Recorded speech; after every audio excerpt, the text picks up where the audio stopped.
Assalamualaikum warahmatullahi wabarakatuh. Perkenalkan, nama saya Ahmad Abrafi Hasan Panji. Saya Chelsea Octavia Hamzah. Saya Andi Dimutriani. Saya Elsie Delia Putri. Saya Laudia Citra Rahmadani. Di sini saya akan menjelaskan tentang sejarah Indonesia kebudayaan India. Yang pertama ada teori masuknya budaya India melalui Hindu-Buddha. Teori masuknya budaya India melalui Hindu-Buddha, masuknya Hindu-Buddha ke Indonesia melalui jalur perdagangan. Hubungan perdagangan antara Cina atau Asia Timur dan India atau Asia Selatan yang melintasi kawasan Asia Tenggara termasuk Indonesia sudah terjalin dari awal Masehi. Teori masuknya India melalui Hindu-Buddha ada 4, yaitu teori Brahmana. Teori Brahmana diungkap oleh J.C. Van Lier. Dia menyatakan bahwa agama dan kebudayaan Hindu-Buddha yang datang ke Nusantara dibawa oleh golongan Brahmana. Ini didasarkan pada pengamatan terhadap sisa-sisa peninggalan kerajaan bercorak Hindu-Buddha. Yang kedua ada kesatria. Teori kesatria menyatakan masuknya agama dan kebudayaan Hindu-Buddha ke Nusantara yang dibawa oleh kesatria-kesatria. Teori kesatria ini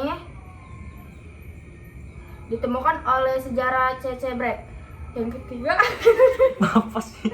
Yang ketiga ada arus balik. Teori arus balik menyatakan banyak orang Nusantara yang sengaja datang ke India untuk berziarah belajar agama Hindu-Buddha. Setelah kembali ke Nusantara, mereka menyebarkan sejarah Hindu-Buddha ke masyarakat. Teori ini ditemukan oleh F.D.K. Bosche. Izin melanjutkan.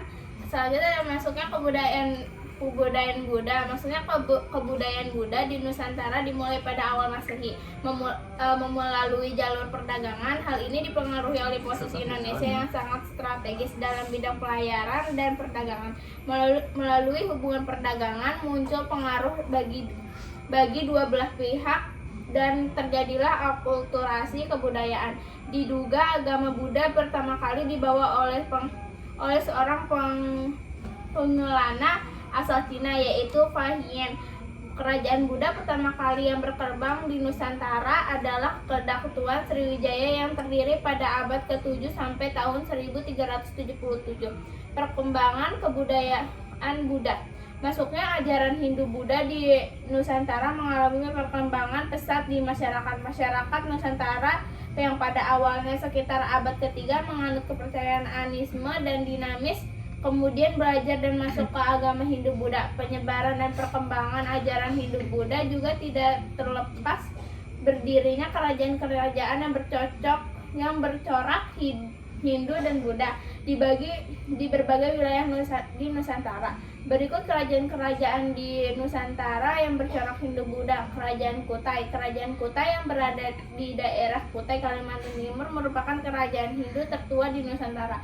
Bukti adanya kerajaan Kutai pernah berdiri dengan ditemukannya 7 buah prasasti Yupa yang diperkirakan berasal sekitar tahun 400 Masehi atau abad ke-5.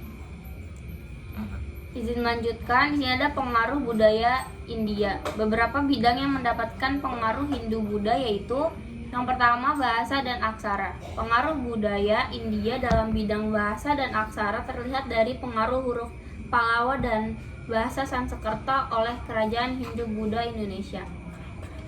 Yang kedua ada kesusastraan. Bangsa India mengenal epos Mahabharata dan Ramayana kepada pujangga-pujangga Indonesia. Yang ketiga ada kesenian. Pengaruh budaya India dalam bidang kesenian di Indonesia dapat kita lihat pada seni bangunan, seni ukir, dan seni patung. Bangsa India mengenalkan konsep candi, relief, dan arka kepada masyarakat Indonesia. Lalu ada Kerajaan Sriwijaya. Kerajaan Sriwijaya merupakan kerajaan Buddha terbesar di Sumatera. Menurut para ahli, pusat kerajaan Sriwijaya berada di Palembang dan diperkirakan berdiri pada abad ke-7. Bukti tentang berdirinya kerajaan Sriwijaya dengan ditemukannya prasasti. Dalam prasasti tersebut menceritakan tentang keberadaan kerajaan Sriwijaya seperti prasasti Kedukan Bukti, Telang Tuo, Karang Berahi, Telaga Batu. Selain prasasti dengan prasasti Selain prasasti dengan berita dari Cina, di mana Langsung. di mana pendeta Elsing pada 671 Masehi menyatakan pernah singgah di Sriwijaya dan belajar bahasa Sanskerta. Lalu ada Kerajaan Tarumanegara. Kerajaan Tarumanegara merupakan kerajaan Hindu tertua di Pulau Jawa. Kerajaan Tarumanegara yang terletak di Sunda, Jawa Barat diperkirakan berdiri pada abad ke-5. Izin melanjutkan, di sini ada perkembangan budaya Hindu.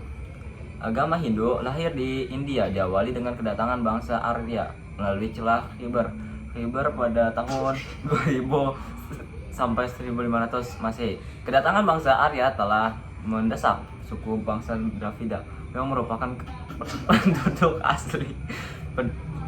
penduduk asli daerah tersebut.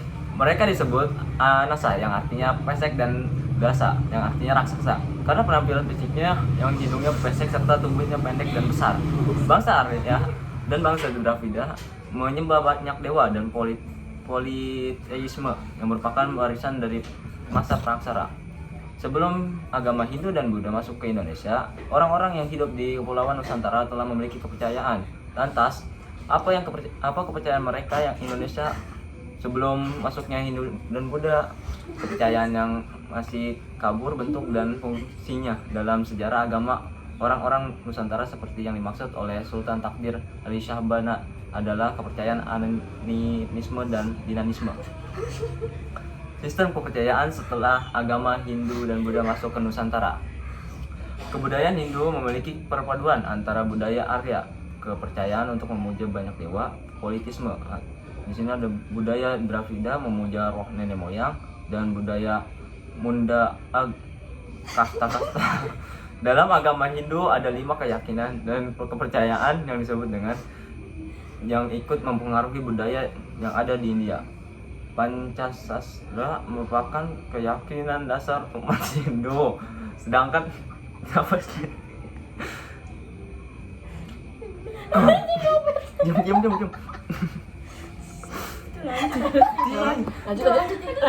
Lanjut. Pancasastra merupakan keyakinan dasar umat Hindu, sedangkan agama Buddha lahir pada reaksi terhadap dominasi golongan Brahmana dalam ritual keagamaan.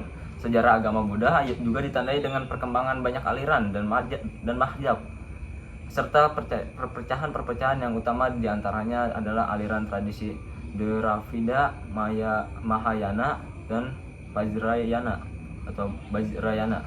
Perkembangan agama Hindu di India banyak hakikatnya dapat dibagi menjadi 4 fase, yakni fase Weda, zaman Brahmana, zaman Upasinat, dan zaman Buddha.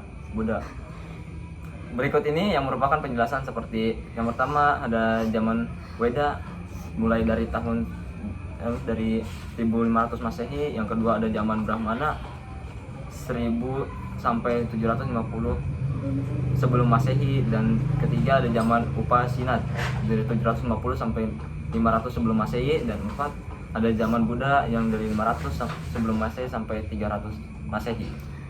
Izin melanjutkan. Bahasa purba atau disebut juga bahasa Induk atau bahasa Proto adalah sebuah bahasa hipotetik yang merupakan perintis dari semua bahasa yang termasuk ke dalam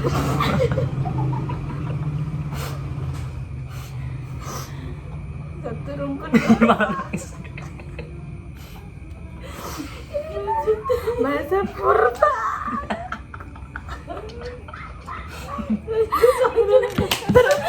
Ini nggak bisa dijeda dulu.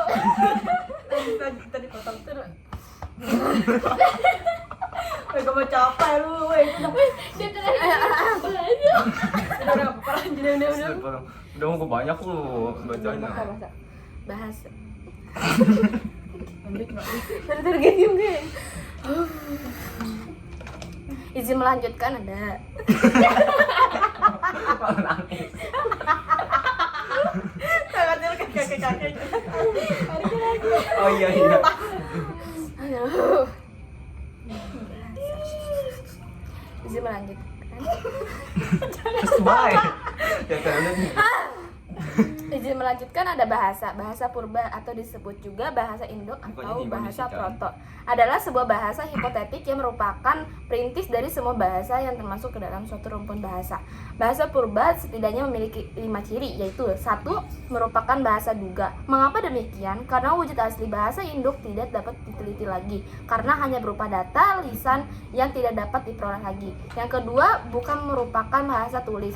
Bahasa yang telah dimiliki tradisi tulis berarti bahasa yang telah memiliki sejarah. Dengan demikian, bahasa tersebut dapat diteliti berdasarkan tulisan yang ditemukan. Yang ketiga, ada sangat kompleks. Bahasa yang sekarang memiliki tradisi tulis sangat mungkin telah melewati tahapan yang cukup kompleks sebagai bahasa lisan. Yang keempat ada pada zaman modern tidak digunakan dalam kehidupan sehari-hari. Yang kelima, merupakan rekonstruksi yang dilakukan oleh ahli bahasa atau ahli linguistik komparatif. Sekian presentasi dari kelompok kami. Kurang lebihnya mohon maaf. Assalamualaikum warahmatullahi wabarakatuh. Bye.